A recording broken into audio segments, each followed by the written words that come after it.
Suffering leads to perfection through successive stages of knowledge, not knowledge from books, but knowledge of life, and each step in knowledge means that some form of suffering has been transmuted and transcended. A particular kind of pain, experienced innumerable times, at last leads to knowledge of the cause of that pain, and when the cause is discovered, removed, and not again entertained, the pain is forever transcended.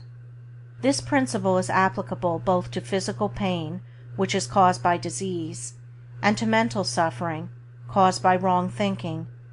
When the cause of a disease is known, it can be avoided, and the disease and its pain can never attack us. The cause of certain forms of disease is known, and the prudent avoid the cause, and so escape the disease. The causes of many bodily disorders, however, still await discovery, and until such discovery is effected, the disorders will continue. In all forms of mental suffering, the cause can be more readily discovered, and when discovered, removed and avoided, because the mind comes more under our immediate control. We cannot eliminate the bodily sensation of pain. The pain caused by direct injury to the body is different from that caused by disease.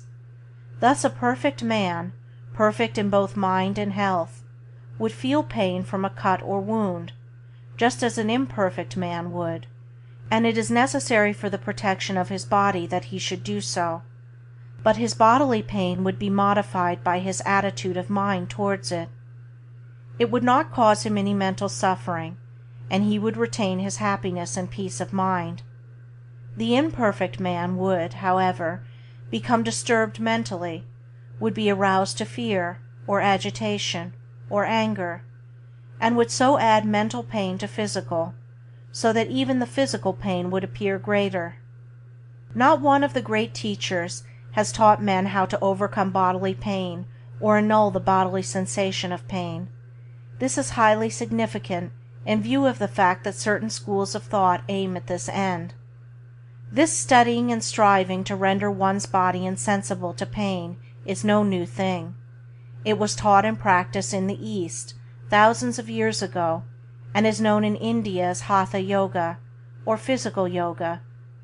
If accounts speak truly, there are still yogis in India who can cut and wound their bodies and not experience pain, and while this is an accomplishment of its kind, it is a bad one, and is no indication of spiritual advancement. Indeed, this Hatha Yoga was condemned as black yoga or false yoga by the great teachers of India, who declared that it led to bodily disease and spiritual ignorance, and not to health and truth.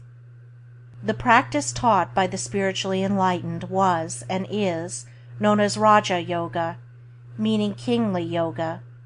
This kingly or true yoga consisted in purifying the heart, and gaining control of the mind, and the method is embodied in their precepts. The precepts of Jesus outline this practice with great clearness. It is clear, then, that we should not strive to become insensible to physical pain, first because it is unnatural, and second, because we should thereby deprive ourselves of the warning and protection to our body which such pain affords. But we should endeavor to heal the pain, when caused by injury, or find and remove the cause, when it is the result of disease. Nor should we try to render ourselves insensible to mental pain by any process of hardening. Unnatural as this is, it can be done successfully up to a certain point, just as insensibility to physical pain can be accomplished in a degree, for as the latter ultimately leads to wreckage of the body, so the former leads to mental disaster, leads one further and further away from the truth, until at last he has to begin all over again. Nevertheless, mental pain can be transcended, yet not by hardening the heart, but by softening it, by practicing oneself in all thoughts and deeds that are good and kind and just, until at last the cause of the mind's suffering is clearly seen and is removed and avoided. Once the cause of any particular kind of mental pain is seen, its elimination from the mind becomes comparatively easy. The thought which originated the deed which produced the pain is gradually reduced in strength and in the frequency of its recurrence, until it at last disappears entirely from the mind and life. And with each mental pain thus transcended there is a great advance in knowledge, and it is divine knowledge which is accompanied with steadfastness, happiness, and power, lifting on able those fluctuations between happiness and misery in which the majority live. Thus the wise man sees that everything is good, even the presence of pain, and he uses that pain to enable him to reach higher regions of knowledge. Regarding his pain as a sure indication that he has done wrong somewhere, he searches for his mistake, and having found it, he ever avoids it. So in the crucible of pain is the dross of ignorance burned away from us. Thus we are purified in the fire of knowledge. Published in the Epoch, date unknown. End of How Pain Leads to Knowledge and Power by James Allen. Recording by Andrea Fiore.